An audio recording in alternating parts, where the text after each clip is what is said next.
pasture, run 'em in the pen, work 'em up the Sundays, do it all again. Race 'em in the sand, buck 'em in the mud, drip a cowboy's sweat, bleed a cowboy's blood.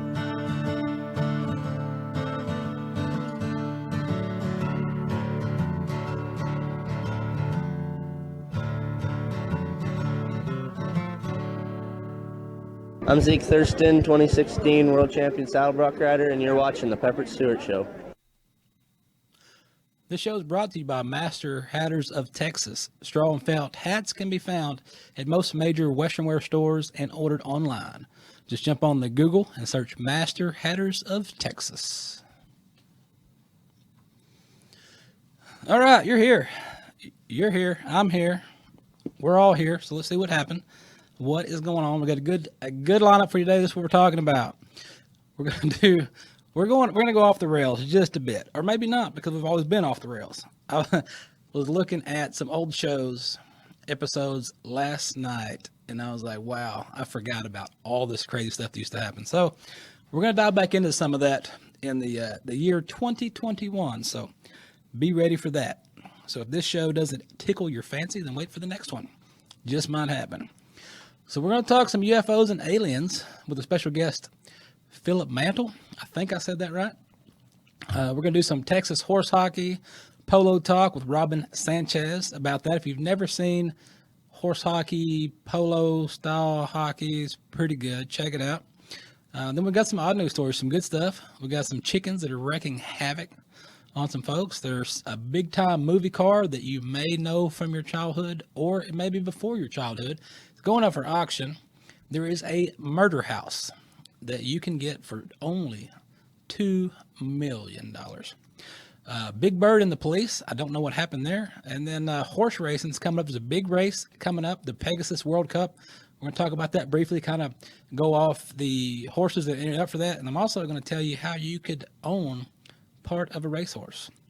We got rodeo action coming up, and that's what's going to happen. But this is what's happening. I think this is funny. I don't know where this is yet, but I'll sure find out. Do you wear pants on the subway? Do you ride a subway? Well, we don't have subways here in Dallas. I guess it's not a subway, but you have the DART, which is like a subway, but it's not underground. It's above ground. But I guess it would be the similar. I don't know. But here's what happens. Apparently, there is a no pants subway ride every year in January that's held on public transport in more than a dozen cities worldwide. The 2021 event has been corona'd out. Corona time struck again. So if you were looking forward to running around with no pants on the subway or your public transport, not going to happen. Not organized anyway. I'm sure you could do it, if you wanted to, but it may not go over as well as an organized, pantsless train ride, but we'll see. The performance art group that has organized the No Pants Ride since the first event was held in 2002 in New York City said this year's pantsless public transit trek has been canceled due to Corona time. The previous years they've seen subway riders taking commuter train rides in their underwear, including New York, Chicago, Los Angeles, London, Boston, Berlin, Calgary, Dallas. I guess that answers my question. Mexico City, Tokyo, Melbourne, Australia, and San Francisco. Well, of course, it's 24/7 pantsless train rides in San Francisco, right? That's what I heard. I don't know. That's what Daryl told me. I need to ask him about that. So if you were planning on doing that, forget it. Don't do it. It's not going to happen. This is going to happen, though. Are you a fan of, let's say, horror movies? Are you a fan of the paranormal? Are you a fan of murders? Hope you didn't answer yes to that. Tell me you're a fan of murders. But there's a place, if you're into that sort of thing, this right here in Massachusetts might pique your interest. The Lizzie Borden Bed and Breakfast Museum and the site of the infamous 1892 double murder is being listed for sale for only $2 million. $2 million. The Fall Rivers house, which operates a bed and breakfast with 6 bedrooms as well as a museum with guided tours, is currently online for $2 million. The house of the August the 4th hatchet murders of Andrew and Abby Borden. Andrew Borden's daughter Lizzie was put on trial for the murders but was acquitted. The case remains unsolved. And there's plenty of movies about this. I've watched something about it recently. It was pretty interesting. The real estate agent said this far, the interested buyers have indicated they would keep the property operating as a bed and breakfast. Well, if you're paying $2 million for a house like that, you better be doing something if you want to keep some cash flow coming in and making some money. And sticking along with that, I want to get you guys to check out on the interweb net. It's on Facebook, it's on Instagram, and it's Texas Paranormal 903. It's a group up in North Texas that I'm part of that does, some paranormal investigations and things like that. And we go to different towns, different places. We go to cemeteries. We go to old abandoned hospitals. If you've watched a couple of shows, this last year, you've seen all the places we went. We did Tombstone. We did the Yorktown. I mean, they're all there. If you go on Facebook or the Instagram and look up Texas Paranormal 903, you will find photographs and information. There's some stuff coming up, some stuff planned up.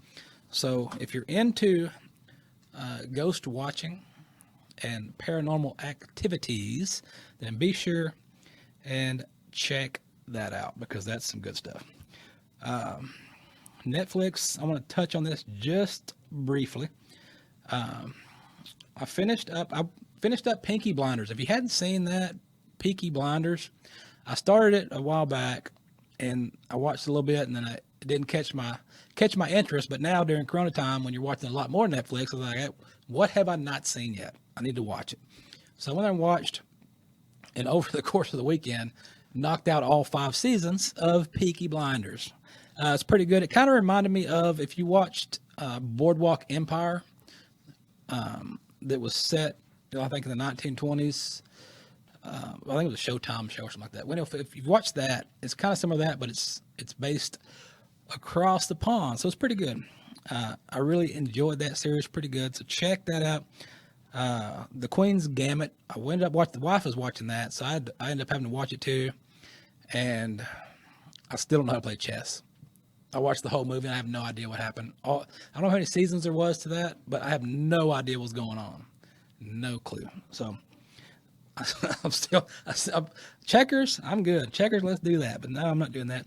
And then, so, I've been watching a lot more of the British shows and the UK shows, and I watched the entire series of Cuckoo. Is it Coco or Cuckoo? Something like that. Or Cuckoo, yeah. So I watched that. It was hilarious. That's pretty good stuff. Check that out. But what's coming up right now, fixing to happen on TV, on the CW33, they're remaking a hit TV show from the 90s. They're bringing it back. We talked about it before. The only issue I have with the show is they shouldn't bring him in as Cordell Walker. They should be bringing him into the show as his son. Would make more sense because you can't replace Chuck Norris, but you could be the son of Chuck Norris. So we don't know how it's going to work. Check out this movie trailer or the trailer. See what you think. Are you going to watch it? Are you not? Let us know. But check this out, and then when we come back, we're going to be talking about stuff. Cordell Walker, Texas Ranger. He recently lost his wife. Hear the devil calling. It wasn't your fault. Wasn't it though? You're the ranger with the dead wife? What did you say? Guess you couldn't protect her, huh? I can't stop. She is gone. Some things don't add up. You are chasing ghosts. I can't think about anything else but her. Walker, series premiere Thursday, January 21st. Stream free next day, only on the CW app.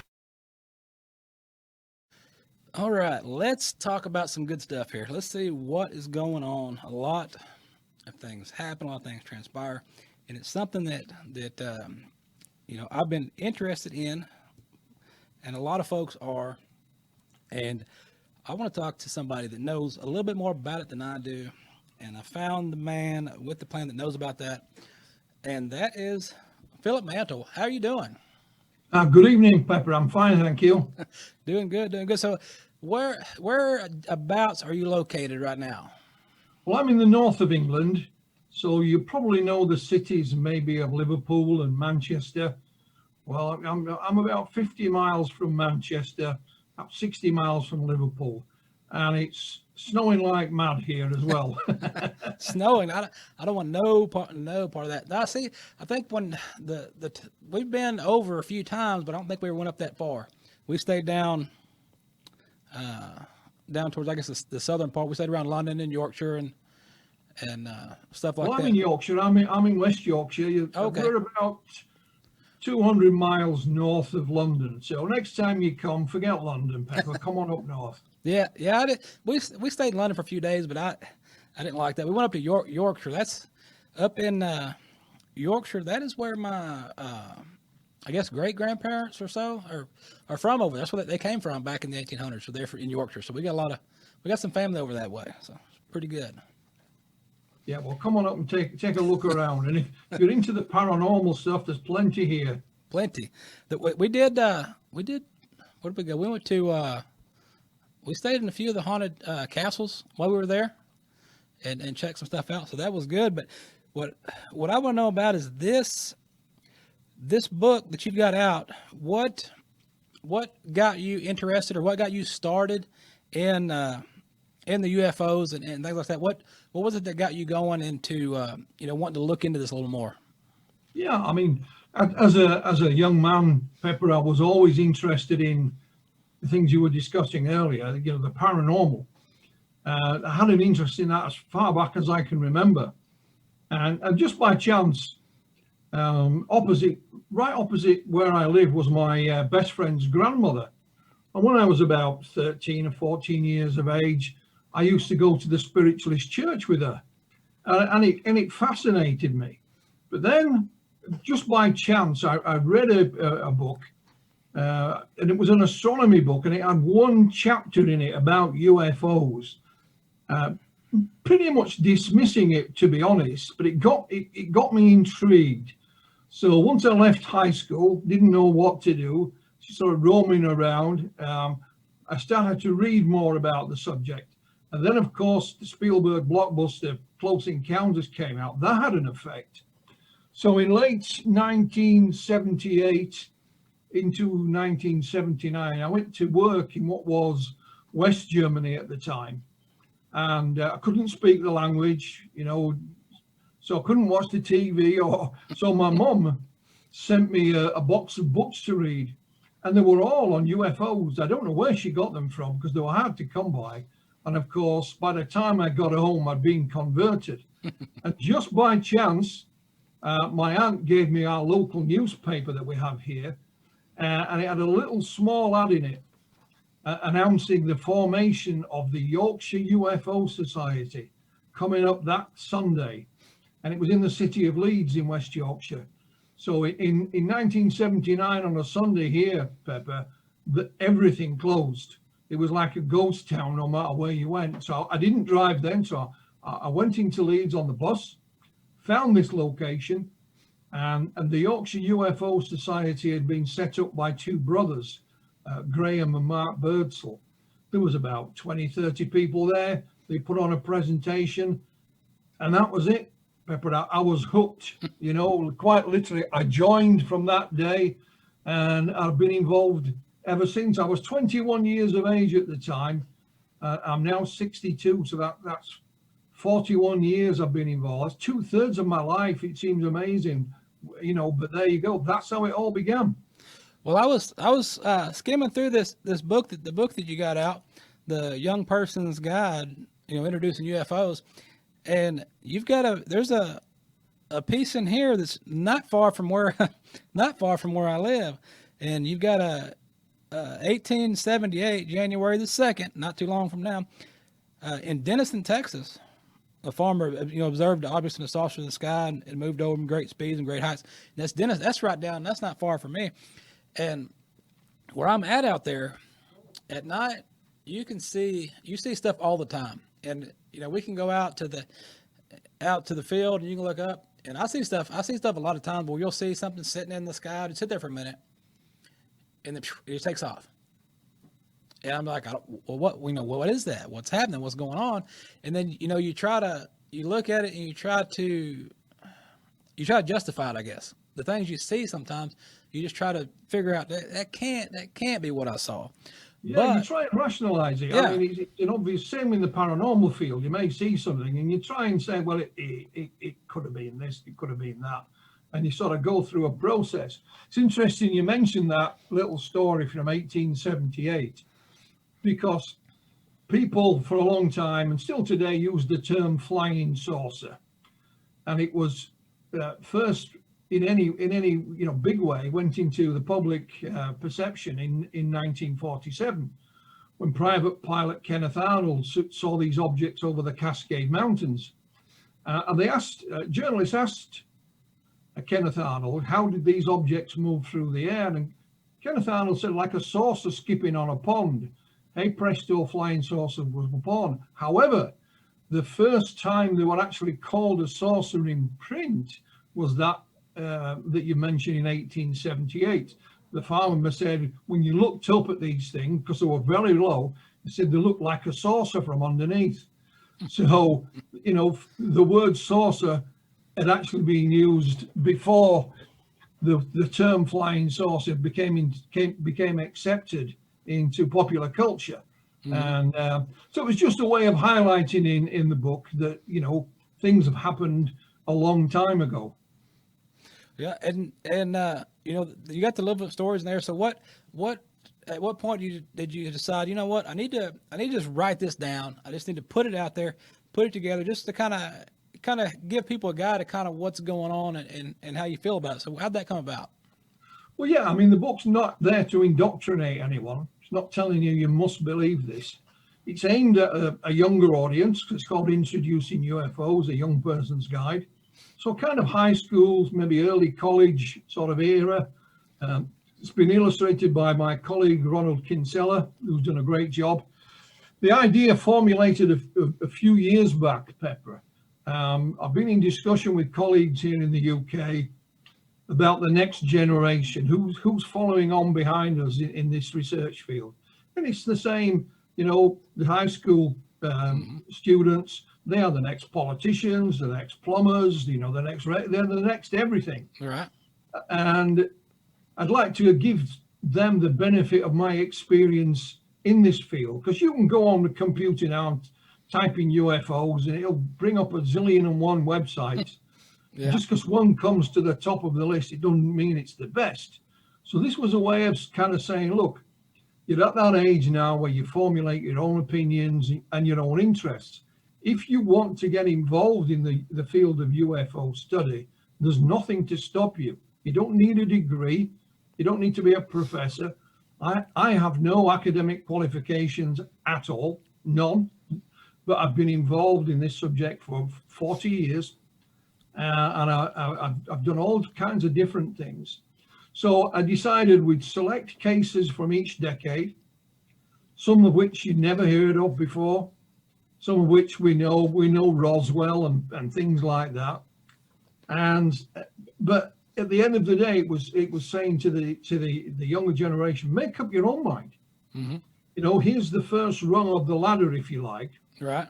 For example, in the center of the book, I don't know about you, Pepper, but when I was buying books, the old-fashioned way in a bookshop, I used to flick through them and see what the photographs and pictures were like. Yeah. So the book is 150 pages.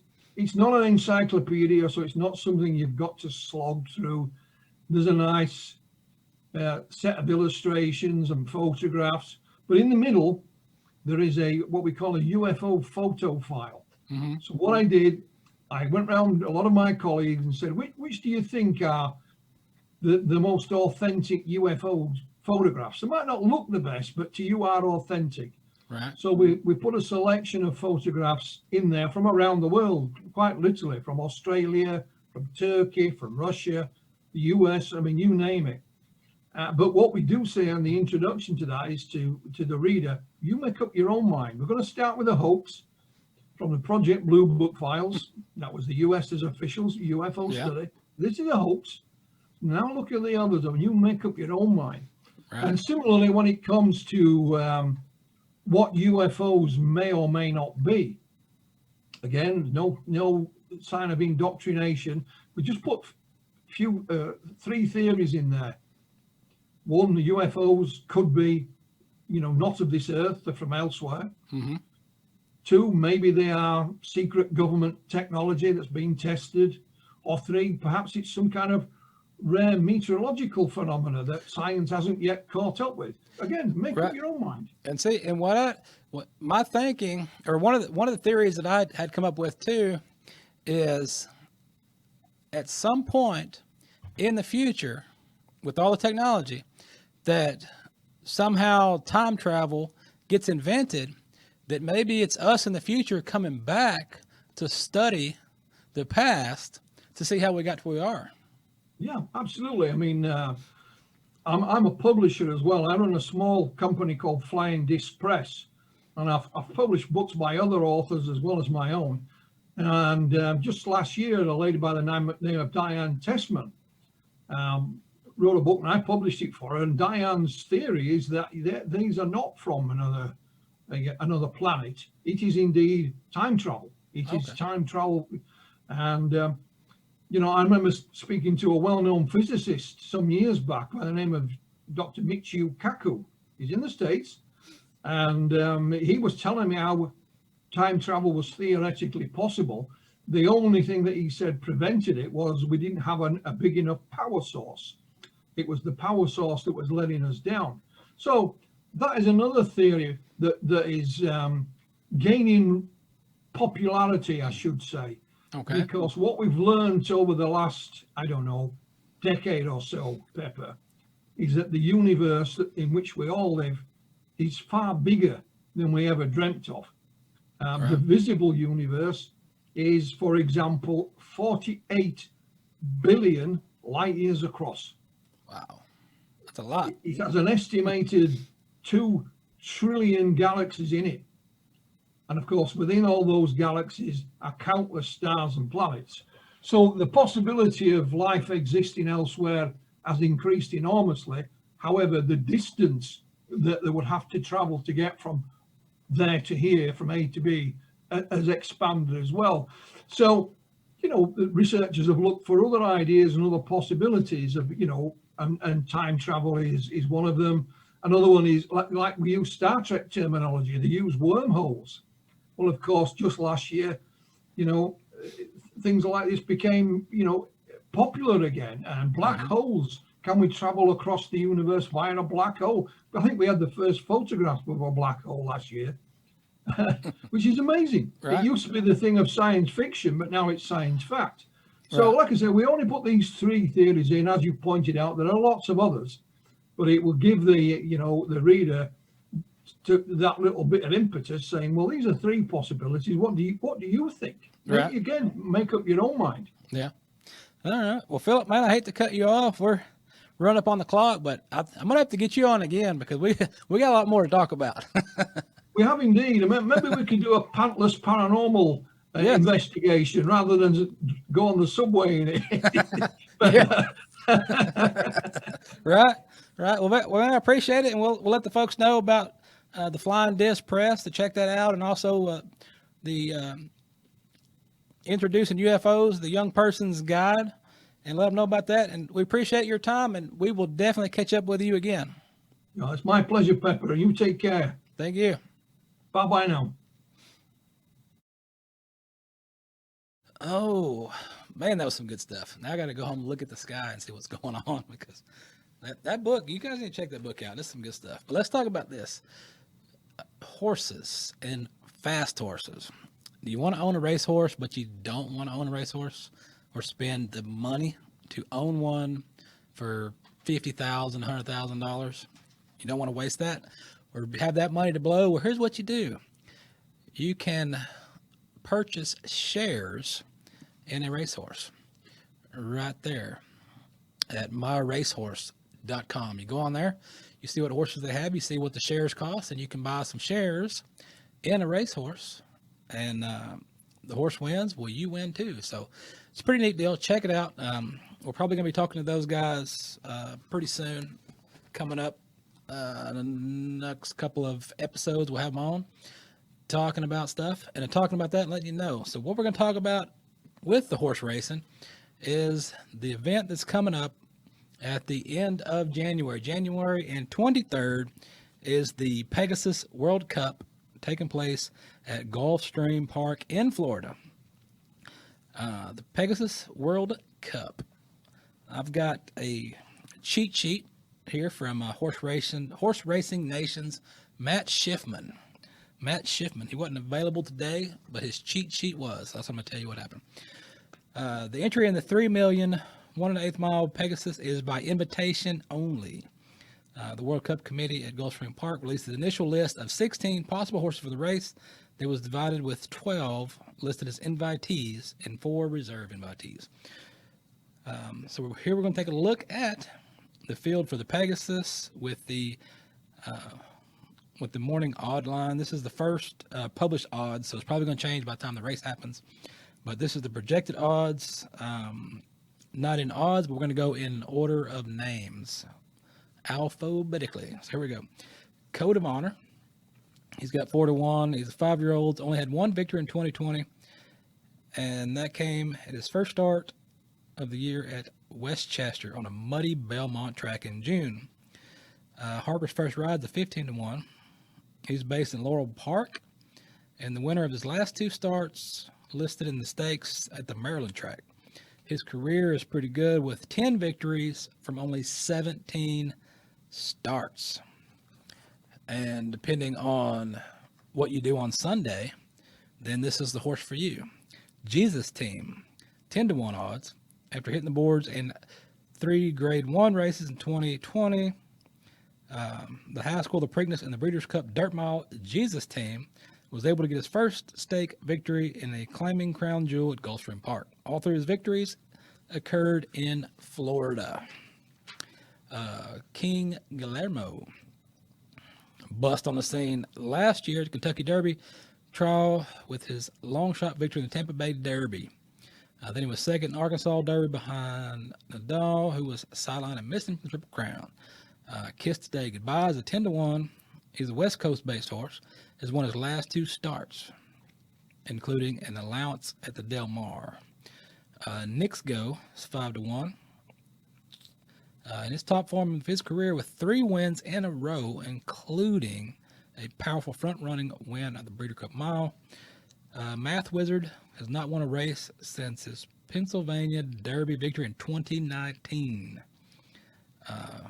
In his 7 starts following that, he's only been competitive once.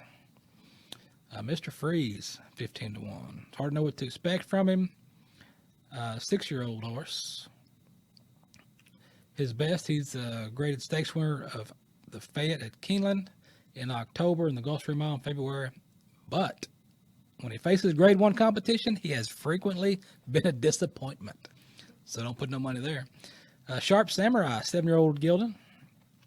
He brings a streak of 6 races in which he's finished first or second while racing on both turf and dirt in California in only grade stakes. He's not won a race since 2018. Sleepy-Eyed Todd. He's a 12-1. He won 4 times, including his last 2 starts, going 7 furlongs in listed stakes at Keeneland and Gulfstream. Tax is a 6-1. He returned from a 7-month layoff, so Tax returned, to win the Harlan's Holiday at Gulfstream Park by more than 4 lengths. And to round it out, we got True Timber, which is a 12-1. True Timber's got a signature victory when he won the Cigar Mile at the Aqueduct in December. So, January 23rd, get to the track or get to a betting facility near you and put your money there. But don't ask me which one to bet on because I'm not going to disappoint you. What I am going to do, speaking of horses, going fast, we're going to talk about horses with sticks and balls. We're talking polo, Texas horse hockey. We're going to talk about that. Oh no, was the mask? We got a mask person on this. What's going on? There's a mask there. I don't know who's there. Hoping I get him robbed. I do recognize the mask. Oh, it's Rob. Yeah. Oh, It's my awesome Pepper Stewart show mask. Look at I that. love it. Look at that. That's the one person that bought one. Okay. Hey man, I bought it in April. It was my go-to mask. So we got Robin Sanchez right here from the Texas Arena League, horse hockey in Texas. So what do you guys got planned for 2021? Oh man, we got our last event COVIDed out in 2020, so we're all looking forward to getting started back up for 2021. We've got 4 events scheduled. January 29 to 31 at Legends, February 12 to 14 at Two Wishes Ranch in Lockhart area. Back to Legends in the southeast of Dallas in February for 26th through the 28th, and in March we'll be down in the Houston area at Brookshire Polo Club. So we got a full slate. We got a bunch of teams, a bunch of horse hockey and arena polo going on. And if you haven't experienced arena polo, it's a whole different deal. We've got a lot of action in arena polo. Now, with this being during Corona time, are the horses wearing masks? No, the horses will not be wearing masks. The horses are good, man. We Corona vaccinated all the cows. They're good too. So we're all set on the Corona. I may have to take some of that. I've seen. I don't want to tell people to do it, but I've seen people doing it where they've been taking the Ivermectin for their Corona symptoms and knocking it out. I haven't done it yet because I haven't got sick. Yeah, I've heard about it, but I don't know. I need the worms, man. I need to lose a few. So with the arena polo, we talked before. This was last year. We went out and checked out an event and stuff. And so for the folks out there watching that's kind of interested in this and wanting to check it out, how would you explain it for somebody that knows about polo, that's watched polo before or watched hockey on the ice? How do you combine the two? How would you explain it, the combination of that? So in the arena polo, we've got, it's kind of like comparing outdoor polo is more like tennis and arena polo is more like racquetball. You know, you got balls jumping around, you're using the wall. It's constant action. We actually use our horses to push other horses off the ball so that the player can get possession of the ball. So there's some constant action in the arena. So it's like hockey in that manner. We don't necessarily have a goaltender. But yeah, that using the walls and passes and angles and taking the man, that's a big part of arena polo. And as far as the levels, are there, like, if somebody wants to come join, is there different levels of polo? Yeah, absolutely. And all of the host clubs have polo schools, so we have a lot of people who started polo school a couple years ago, and then they advanced to the Sea Flight, which is the beginner division for Texas Arena League for their first tournament experience. And now some of those people from Sea Flight have advanced on into the regular level of play. So there's all kinds of levels to be getting into. You got to experience the polo lesson when you came out, Pepper. Yeah, I did. Yes, I did. It was. I'm just gonna say it was different. It was very different. I think that's the first time that I've ever been on, I guess, an English saddle. So yes, that was real different. Yeah, the good news is the polo saddle, the English saddles are a lot deeper than like those jumping saddles, so it's a little closer. And you saw what I ride in. You're not required to use an English saddle, but that's typically what they're using. I referee, and I'm always in my Western saddle. I can get the heck out of the way quick. Yeah. And what about you have the different divisions? You have different age limits? You have age groups, or how does that work? And that's the great thing about polo as opposed to other team sports is the horse is the great equalizer. So if you're a woman, can play on a team with men, a 12-year-old kid can play on the same team as a 30-year-old and a 70-year-old. So you got three players on the team, and there's no real restrictions on that. Other than they got to at least have enough skill to not get themselves killed. Yeah, because watching that, and you got horses flying down the arena, you got the sticks flying around, and it's an action pack, and it's something that you can look at the pictures or you can watch it on the screen, but it's something you got to be, you need to get out there and watch it. You need to go sit in the stands, you need to watch, you get a front row view, get some dirt, thrown on you, and then, really take it in. It's a really good experience to see it live, a live event. Yeah. And you saw one of the games you were at, the all women's team beat the all men's team, and pretty handily. So, the only time we separate in polo in general is for the collegiate. You have the collegiate men's team and the collegiate women's team. And then we have specific women's tournaments, seniors tournaments, youth tournaments that kind of go into age groups or whatever. But other than that, it's everybody's out there. Okay. All right. And then what about if for people who want to come out and watch the events? I mean, you have some vendors set up, or you have concessions. Yeah. Yeah, we've got some concessions set up at the locations. We'll have Jackrabbit Tack will be there with their tack trailer at certain locations. Royal Bee Threads will be there with she does all of our embroidery and banners and prizes, etc. So she'll be there. We'll have Superior Equine Massage Therapy there to do work on horses. Nutrina always sends a equine nutritionist out. We've got a lot of stuff going on and available for spectators. Okay. All right. Players. All right. And as far as your sanctioned events that you have, does the series go off and then you have like a series champion team? The team, is it based on area or is it based on the league itself?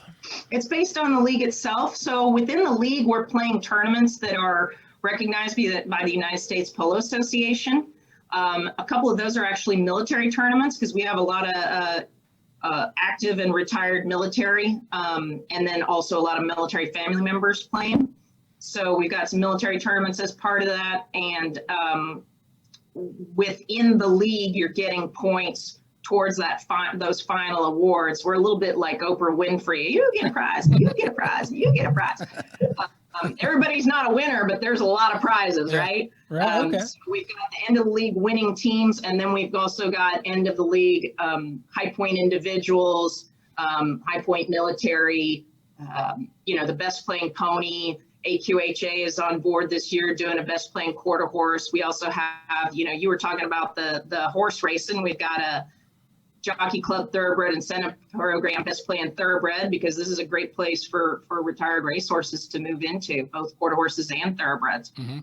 So we got a lot of great prizes and a lot of great sponsors on board with us. I cobbled together all those photos because we got COVIDed out, so they couldn't pose as a team. Yeah. So I had to put my Photoshop skills together for that. But we made it through, and we're looking forward to having another good season. And we've got over 30 teams entered into this right now. The only thing holding us back is daylight. Yeah. And we got lights. So the only thing holding us back is actual hours in the day at this point. So you could show up pretty much at any time, Saturday or Sunday, and we start on Fridays probably around 2:00, and you're going to catch some arena polo for sure. All right. Well, before we get out of here, if somebody's looking for you guys, what's the best site? Is it social media? Is it your website? Where's the best place for them to go? We're on Facebook, Instagram, and Twitter, Texas Arena League. And we also have a website, texasarenaleague.com. So you can check us out. If you want to come try it, we'll hook you up at a polo school. Legends Horse Ranch, which is out in Kaufman. We're actually doing a getting ready for Texas Arena League clinic, January 22 to 24. So that's another option. They've got a polo school, and we can, if you can message Texas Arena League, and we'll hook you up wherever you are. Okay. All right. Well, that'll work. We appreciate you visiting with us, and we'll try to run over there and catch another one and see what happens. Get you back on the Palomino. Yeah. All right. Thank you. Thanks, Pepper. All right. That's some good stuff. If you haven't seen that, do that. I've got video of me on that horse that she's talking about. but that that video is never aired. that video is not aired yet. I gotta do some fancy edits into that thing. Photoshop. I think we posted some photos of that on the site somewhere. But yeah, I guess I do need to get that video out there. Let the people see. I mean, everybody wants a good laugh, so they need to watch it. Oh, I got rodeo stuff going on. Let me tell you about the rodeo stuff going down. Professional bull riders, they are underway in their 2021 season. Check out their website, pbr.com, and see where they're going to be and find an event near you and go watch it. Even though it's Corona time, they're still letting fans in at limited capacity. So check that out. The American just announced the dates, March 6 and 7, 2021. So March 6 and 7 will be the American. So, before that, you have semifinals and stuff like that going down in Fort Worth. So check out their website for all of that. The tickets are on sale now. So go buy your tickets to the American. The Big D charity horse show that usually happens in Dallas has moved. Corona time moved it to Fort Worth. So the Big D Charity Horse Show has moved to the Will Rogers Memorial Center in Fort Worth, Texas. So Fort Worth, Texas, we're going to have to go for the Big D Charity Horse Show, and that is April 21 through 25. So Google it, get your horses entered, and go win some prizes. And the American Quarter Horse Association has waived their traditional qualifying requirements for the 2021 World Show. So the Quarter Horse Ranch Horse World Championship Show, the Ranching Heritage Challenge Finals, and the Built Ford Tough Youth World Finals. The traditional qualifying requirements have been waived because of Corona time. So you need to go to the website, check it out, and you could be at the World Finals. So do it. Everything else going on, there's more press releases. All the press releases we put out for all these different events and things going on and stuff, you can find them on Facebook at Pepper Stewart Show, or the easiest way to do it to find the press releases and the articles is go to pepperstewart.com and click on the little box that says press releases and articles. Click that, and you can read all about all this stuff, as well as your cattle market reports are on there. And then while you're there, go buy a t-shirt. We've got so many t-shirts on there. T-shirts, hoodies, tank tops, men's, women's, kids, babies.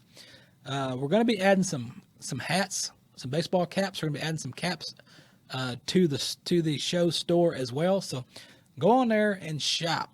That's how you support the show. That's why it's free. The show is free for you. So buy something. Or not. It's up to you. It's Rona time. Do what you want. Let's do this though. Let's talk about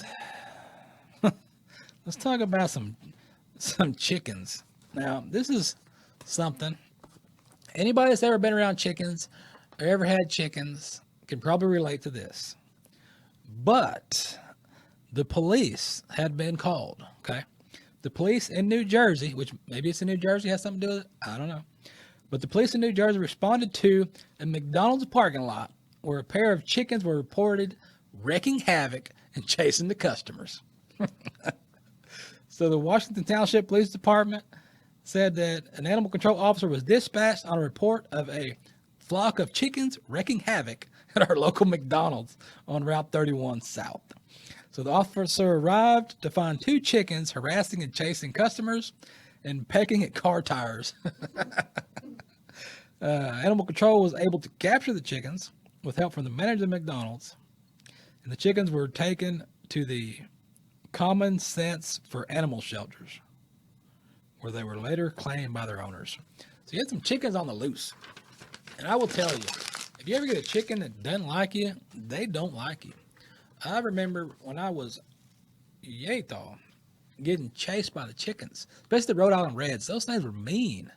And they would fly up and scratch my head and peck. And they're mean things. So yeah, if you've ever been around chickens, you know what's happening. What else is happening is, what happened to it? Speaking of the police, some police are still working. Imagine that. A Canadian police officer investigated a witness report of a severed foot on the side of the highway. So what had happened was a discarded mannequin foot. The driver appeared to be quite distraught that there was a severed foot along the side of the highway by the pump house. What? What's the now I know what the pump house is. What's going on? How did a foot get out in the middle of the road by the pump house? The officer went to the location, discovered the object was luckily not a human body part, rather than foot of a mannequin. Well, keep up with your body parts, real or fake. Don't lose them. What did I do with that? Oh, there it is. Back in the old days, we're going back 80s. We're going back 80s, I guess. We're going to talk about TV cars. There is a famous TV car, the customized Pontiac Firebird Trans Am. The crime-fighting partner kit from the 80s series Knight Rider is being auctioned off by Hasselhoff himself online. Hasselhoff took owner of the black vehicle after the series ended and currently available for sale on the website liveauctioneers.com. If you want that car, it's liveauctioneers.com. The auction is scheduled to end on January 23rd. The high bid currently has reached a high bid of $975,000 as of today, far exceeding the estimate of $175,000 to $300,000. So they thought they can bring about $300,000, and they're already at $975,000. So somebody wants that car bad, which also means somebody's got too much money on their hands if you're spending $975,000 on a car. When you buy that car, you can sponsor an episode of the show.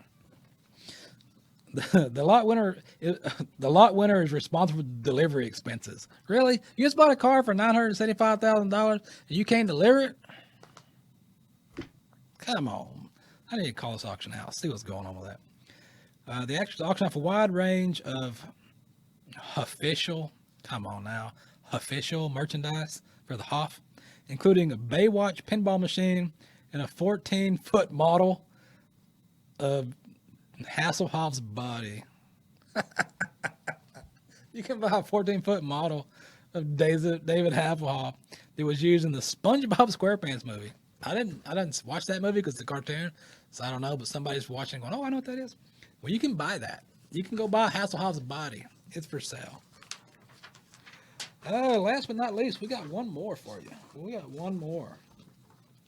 got Big Birds. Big Birds and the police. Did Big Bird from Sesame Street get arrested or not? Let's see.